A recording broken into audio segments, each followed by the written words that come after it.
In the heart of any confrontation, in the chaotic maelstrom of rising tempers and clashing wills, a common misconception prevails. We're conditioned to look for the loudest voice, the most physically imposing figure, the one who bellows with unshakable confidence, and label them as the one in control, the one to be feared. But this is a profound illusion. The most dangerous person in any conflict, from a boardroom negotiation to a life-or-death struggle, is never the loudest or the strongest. It is the calmest. This is a paradox that the legendary undefeated swordsman Miyamoto Musashi not only understood but embodied. More than a mere warrior, Musashi was a philosopher with a blade, an artist whose canvas was the space between life and death. His legacy, built upon an astonishing record of over 60 victorious duels, was not forged through brute strength alone, but through a mastery of the mind that was as sharp and deadly as his katana. His opponents, often champions in their own right, came at him with rage, with pride, with fear, and one by one they fell, not just to his sword, but to his unshakable serenity. Musashi had cultivated a systematic four-step framework for emotional control, a mental fortress so impregnable that the emotional assaults of his adversaries shattered against its walls. This ancient wisdom, honed in the crucible of mortal combat, is not a relic of the past. It is a powerful, practical guide for navigating the conflicts of our own modern lives. And it begins with a principle most people never even consider. The first principle is emotional distance. To understand this, you must first recognize the biological trap you were born into. When someone provokes you, shouts at you, or challenges your core beliefs, your body betrays your rational mind. It is an ancient, hardwired response. Your amygdala, the brain's primal threat detector, screams danger. A cascade of stress hormones, adrenaline and cortisol, floods your system. Your heart hammers against your ribs, your muscles clench into tight knots. Your breathing becomes shallow and rapid. Your focus narrows to a pinprick, a phenomenon known as tunnel vision, where all you can see is the threat in front of you. This is the fight or flight response, an evolutionary gift designed to save you from a saber-toothed tiger, but a devastating liability in a modern confrontation. In this state, you don't just feel anger, you become anger. You don't just feel fear, you become fear. Your thoughts, your words, your actions are no longer your own. They are hijacked, becoming mere servants to the raw, surging emotion. This is the trap that consumed Musashi's opponents. They became their pride, their impatience, their fury. And in doing so, they lost the ability to think, to strategize, to see clearly. They became predictable. Musashi discovered that the key to victory wasn't just superior sword skills. It was the ability to step outside this emotional storm. In his writings, he described this as watching the confrontation as if from a mountaintop, seeing the storm clouds of emotion pass by without becoming the storm itself. It is the subtle but profound shift from "I am angry" to "I notice I am feeling anger."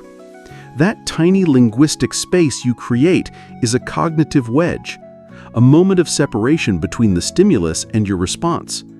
In that space lies freedom. In that space lies power. This isn't just ancient philosophy, it's confirmed by modern neuroscience. Brain scans reveal that when people simply label their emotions, they activate their prefrontal cortex, the rational, executive part of the brain. This activation, in turn, helps to downregulate the amygdala's frantic alarm signals. It's the brain's own calming mechanism, a mental braking system. Therapists use this very technique, known as affect labeling, to help patients manage stress and anxiety. To develop this skill, start with a simple practice. The next time you feel a strong emotion, frustration in traffic, annoyance at a colleague, mentally take a step back and say to yourself, "I notice I am feeling frustration." Don't judge it, don't fight it, just observe it. With practice, this space between you and the feeling grows, giving you the clarity to act, not just react. But emotional distance alone isn't enough. Once you've created this space, you need to know what's coming next. This brings us to Musashi's second principle, anticipatory awareness. Musashi called this foreknowledge, the ability to perceive what is likely to happen before it unfolds. This is not mystical precognition or mind reading. It is a deep, intuitive understanding of human patterns. Just as a grandmaster in chess doesn't guess, but recognizes patterns from thousands of hours of study to see several moves ahead, Musashi studied his opponents and the nature of conflict itself. He knew that people, especially under stress, are creatures of habit. They fall into predictable behavioral ruts. The arrogant man will likely overextend. The fearful man will hesitate. The impatient man will make a rash mistake. This, too, is backed by science. Your body reacts far more violently to unexpected stress than to expected stress. When a threat catches you by surprise, the hormonal dump is massive and overwhelming.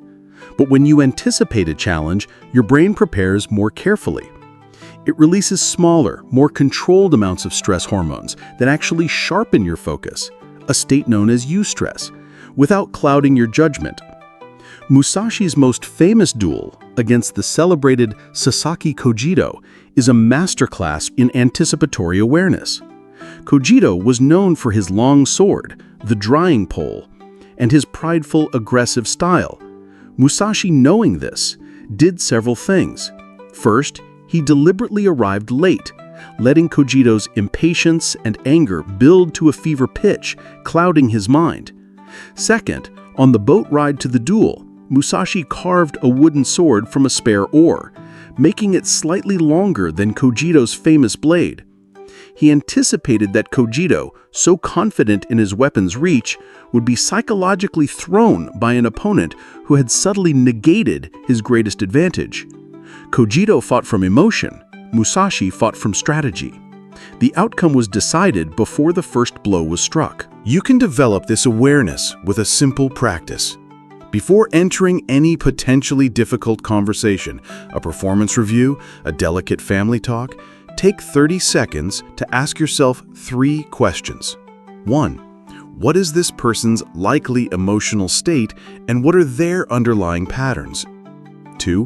What do they truly want from this interaction, beyond what they might say? 3. What are the 3 most likely ways they might react to what I have to say? By anticipating these responses, you strip them of their power to surprise you. You move from being a reactive participant to a calm strategist. Yet even with distance and anticipation, the pressure can be immense. This is where Musashi's third principle provides the physiological anchor: strategic breathing. Throughout his writings, Musashi emphasized that breath control was essential for maintaining clarity during combat. He observed that when swordsmen became afraid or enraged, their breathing changed first, becoming shallow, rapid, and uneven.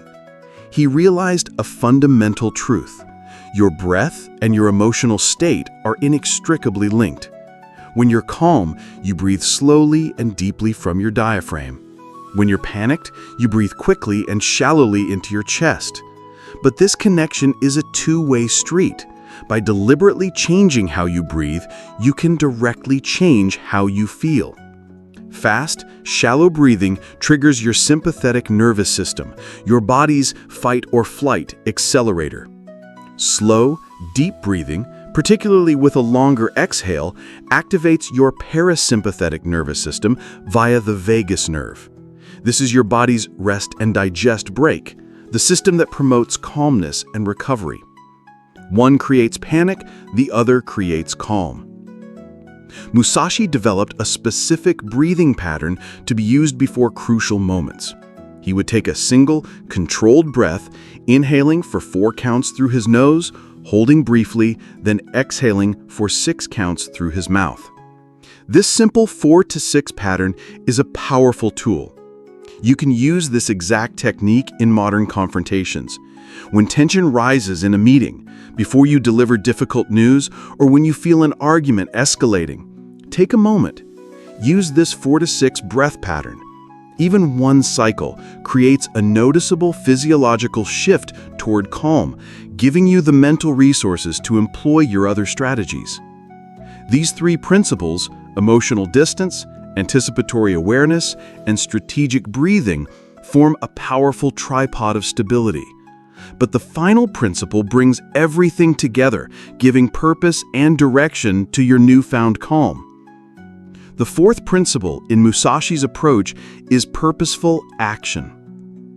In his writings, Musashi stressed that having a clear purpose was more powerful than having strong emotions. His opponents often fought from a place of anger, fear, or a desire to prove their honor. Musashi always fought with a specific, calculated objective in mind. This focus on purpose appears repeatedly in his famous text, The Book of 5 Rings. He writes that a warrior should have no intention of merely striking, but instead should remain centered on their ultimate goal. For Musashi, each movement, each decision served a larger purpose beyond just winning the immediate exchange. Having a defined purpose completely changes how confrontations unfold. When someone challenges you and you react emotionally, you are playing their game by their rules. Your purpose becomes reactive, to defend yourself, to prove them wrong, to hurt them back. But when you stay focused on your larger purpose, you control the direction of the interaction. Think about arguments that spiral out of control. They typically start with a specific issue, but quickly derail into bringing up past grievances, personal attacks, and hurt feelings. This happens because both people lose sight of any constructive purpose beyond defending their own ego. A simple technique for maintaining purposeful focus comes directly from Musashi's approach. Before entering any potential confrontation, define your true objective in one clear sentence. I want to resolve this misunderstanding with my partner. I want to clearly communicate my value to my boss. I want to set a firm but respectful boundary with this person. Keep this purpose at the forefront of your mind. When emotions rise and the confrontation heats up, silently repeat your purpose to yourself. This creates an anchor for your attention, preventing you from being swept away by momentary feelings. Your words and actions then align with this purpose rather than with your immediate emotional reactions. Purposeful action doesn't mean ignoring your emotions. Rather, it means your emotions serve your purpose instead of your purpose being hijacked by your emotions. This is the culmination of Musashi's system. Emotional distance creates space. Anticipatory awareness provides foresight.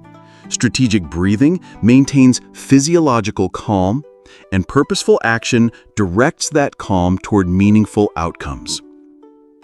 But what makes these 4 principles truly profound is how they connect to something much deeper than just conflict management. These techniques reveal a fundamental truth about human nature. They connect directly to the Buddhist concept of non-attachment and the Taoist idea of Wu Wei, or effortless action. By creating emotional distance, you practice non-attachment to your reactive thoughts. Through anticipatory awareness, you transcend the narrow view of the present moment. With strategic breathing, you experience the impermanence of emotional states. And through purposeful action, you align with a natural, flowing way of being. What makes this approach so vital today is that we live in an era of constant confrontation. Social media algorithms are designed to push us toward conflict. Political systems thrive on division. Even our personal relationships often suffer from increased stress and decreased patience. Modern humans face more confrontations in a single day than Musashi might have faced in a month.